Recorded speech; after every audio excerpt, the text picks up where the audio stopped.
दोस्तों कैसे हैं आप। आज की हमारी बुक का नाम है emotional intelligence bye Daniel Goleman. दोस्तों एक कहानी सुनाता हूँ।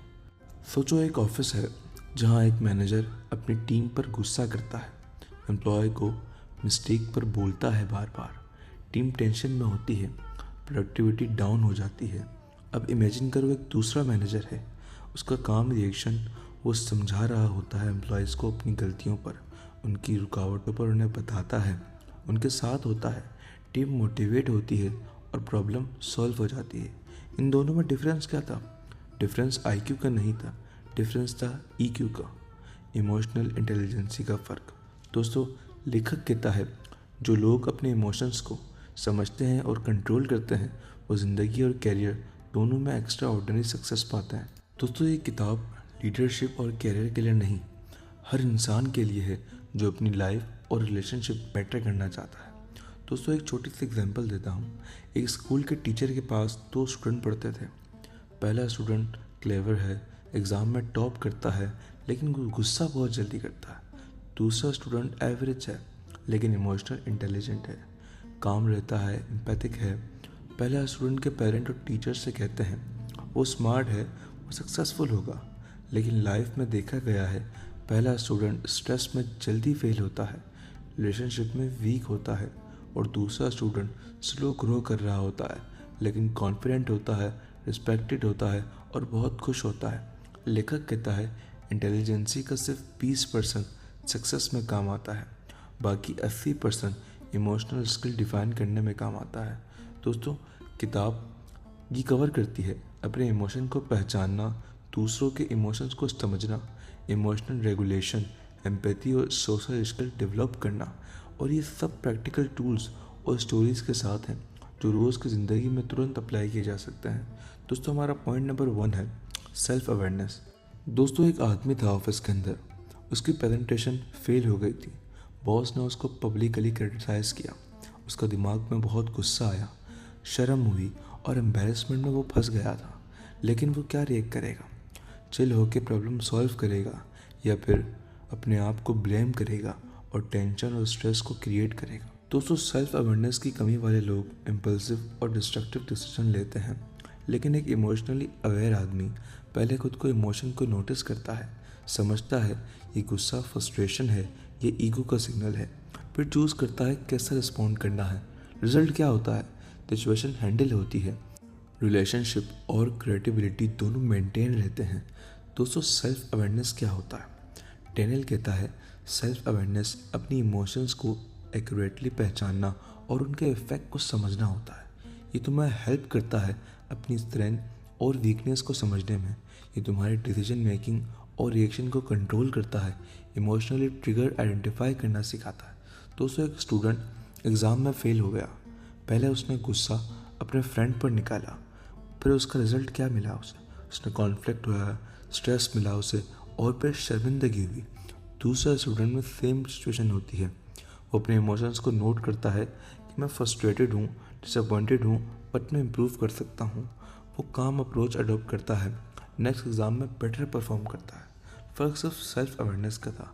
दोस्तों इस बुक में कुछ प्रैक्टिकल स्टेप दिए हैं उसने ताकि हम इस चीज़ से अवेयर कर सकें।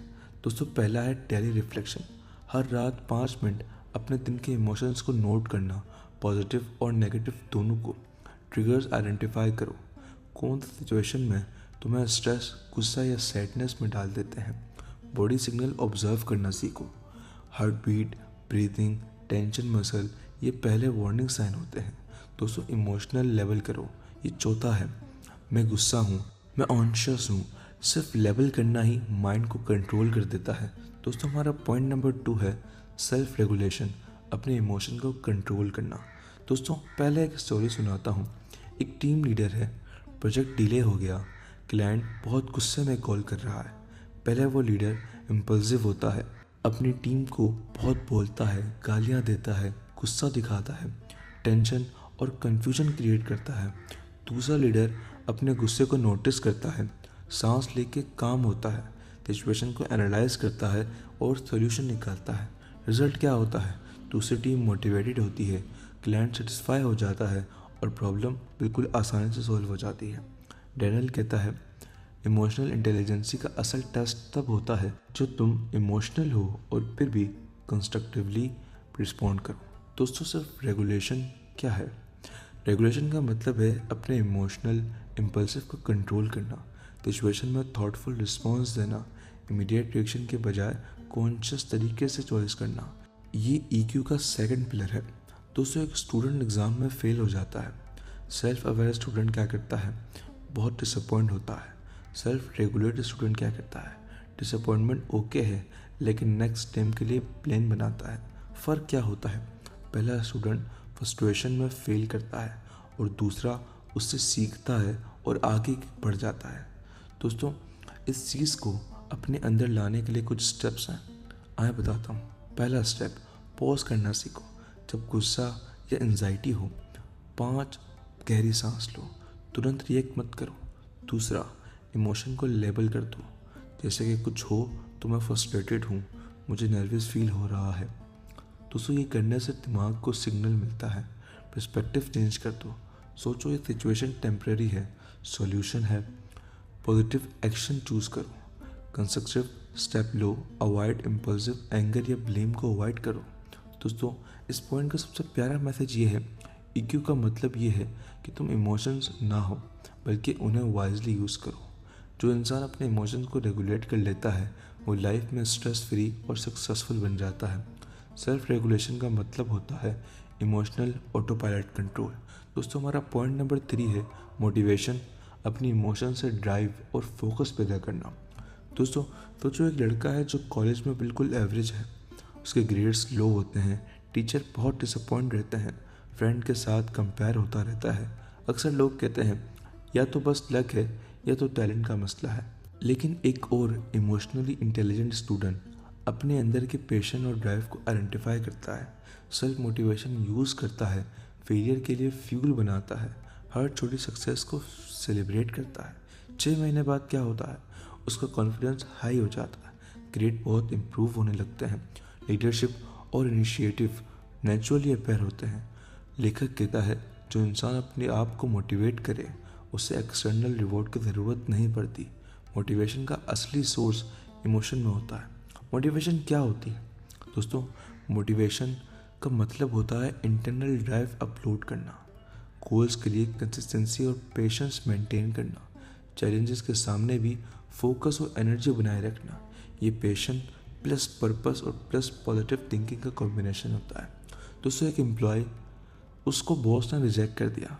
पहला रिएक्शन उसका था फ्रस्ट्रेशन हुई, उसे बहुत डिप्रेशन हुई और बहुत गुस्सा भी आया। इमोशनली मोटिवेटेड एम्प्लॉय सोचता है ये लर्निंग का चांस है, नेक्स्ट प्रोजेक्ट में इम्प्रूव करूँगा, पॉजिटिव एनर्जी और फोकस बनाए रखता है और अगला प्रोजेक्ट में बिल्कुल सक्सेसफुल रहता है। फ़र्क सिर्फ इमोशनली गाइडेड ड्राइव का था।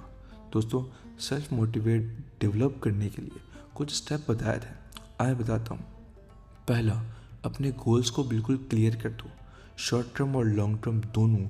इमोशनली कनेक्ट करो और गोल को बढ़ाते जाओ। स्मॉल विन को सेलिब्रेट करो, मोटिवेशनल कंटिन्यूसली फ्लो में रहेगी। नेगेटिव थॉट्स को रिफ्रेम करो, फेल हो गया सीख लिया मतलब नेक्स्ट टाइम बेटर होगा। डेली विजुअलाइजेशन और अफर्मेशन, अपनी सक्सेस इमेजिन करो, पॉजिटिव फीलिंग के साथ एनर्जी और फोकस को बिल्ड करो। दोस्तों, हमारा पॉइंट नंबर 4 है एम्पैथी। दोस्तों, एक हॉस्पिटल का सीन है, एक नर्स हर पेशेंट के साथ मैकेनिकल बिहेव करती है, सिर्फ मेडिसिन और प्रोड्यूस फॉलो करती है। पेशेंट फ्रस्ट्रेटेड और इमोशनल डिस्कनेक्ट फील करते हैं। अब एक दूसरी नर्स है, पेशेंट्स की आंखों में और इमोशंस को ऑब्जर्व करती है, स्माइल करती है, बात करती है और छोटे छोटे गेस्चर करती है।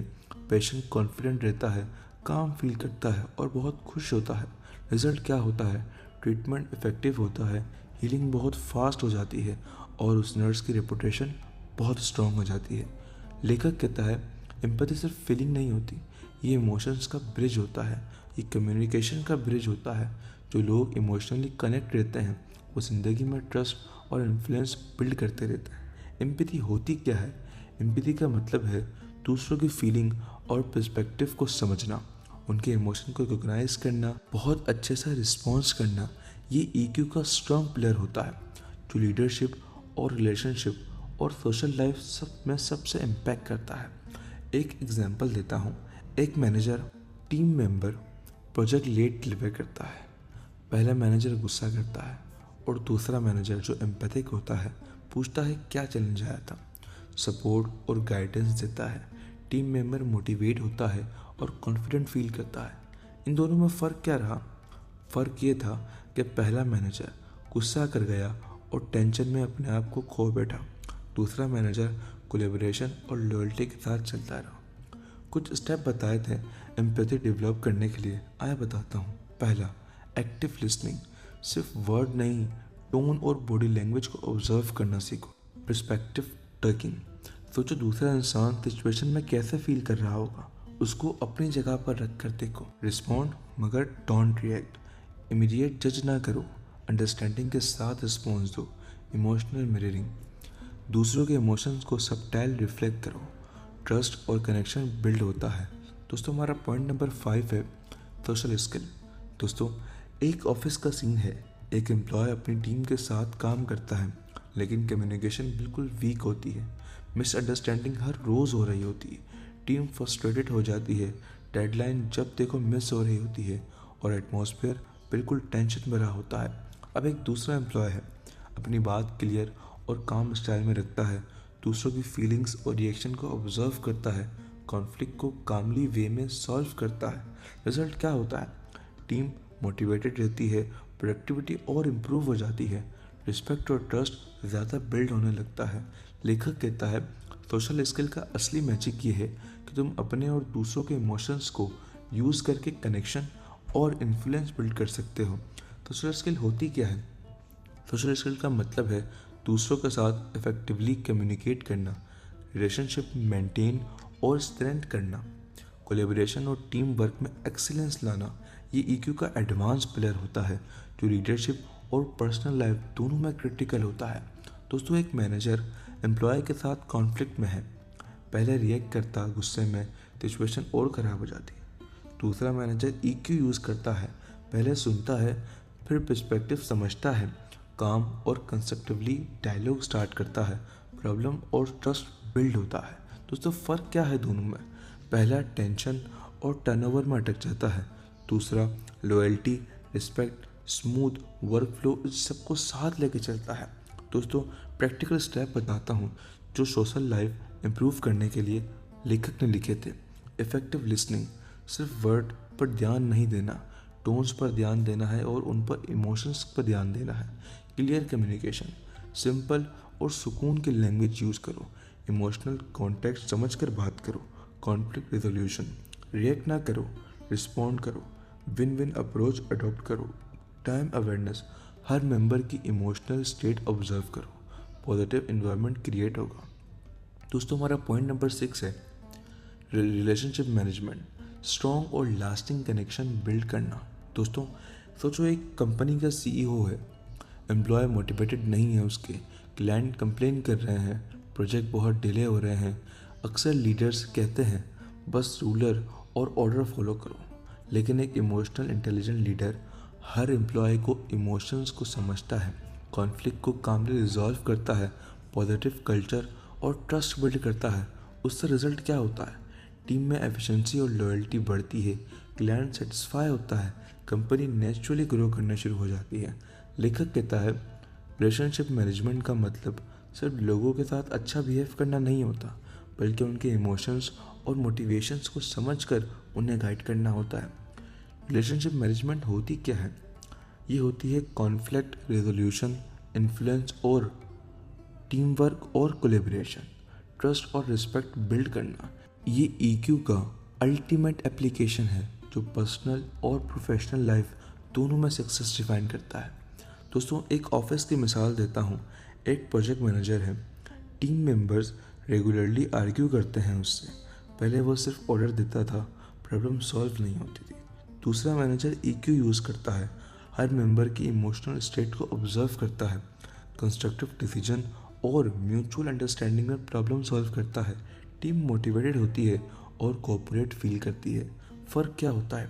पहला स्ट्रेस में रहता है और दूसरा लॉयल्टी और रिस्पेक्ट और एफिशिएंसी बिल्ड करता है।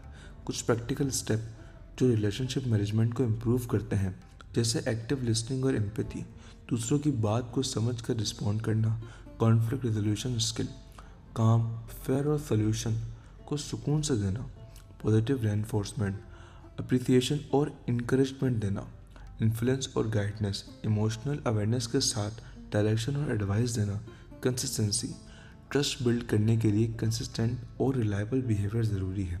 दोस्तों, इस पॉइंट का सबसे बेहतरीन मैसेज बताता हूँ, इमोशनल इंटेलिजेंस सिर्फ अपनी लाइफ में नहीं, दूसरों के साथ स्ट्रॉन्ग और मीनिंगफुल रिलेशनशिप बनाने में भी डिफाइन होती है।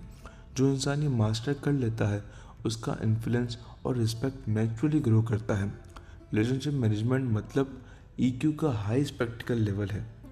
दोस्तों, सोचो एक इंसान है जो बहुत स्मार्ट है पर इमोशनली अनअवेयर है, उसका कैरियर स्ट्रगल कर रहा है, रिलेशनशिप बहुत वीक है, हर वक्त स्ट्रेस और टेंशन में रहता है। अब एक दूसरा इंसान है जिसका EQ लेवल बहुत हाई है, अपनी इमोशंस समझता है, दूसरों के इमोशंस को ऑब्जर्व करता है, सेल्फ मोटिवेशन, एम्पैथी और सोशल स्किल यूज़ करता है। कुछ सालों बाद पहला इंसान बर्नआउट और फ्रस्ट्रेशन में आके अपने आप को ख़त्म कर लेता है और दूसरा इंसान कॉन्फिडेंट, रिस्पेक्टेड, सक्सेसफुल और बहुत खुश रहता है।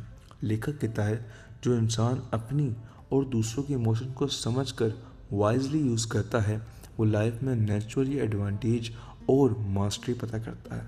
दोस्तों, 3 गोल्डन रूल। पहला, सेल्फ अवेयरनेस, अपने इमोशन को समझना और उनका इम्पैक्ट रिकॉग्नाइज करना। दूसरा, self regulation and motivation, emotions को कंट्रोल और एनर्जी में कन्वर्ट करना, ड्राइव और फोकस क्रिएट करना।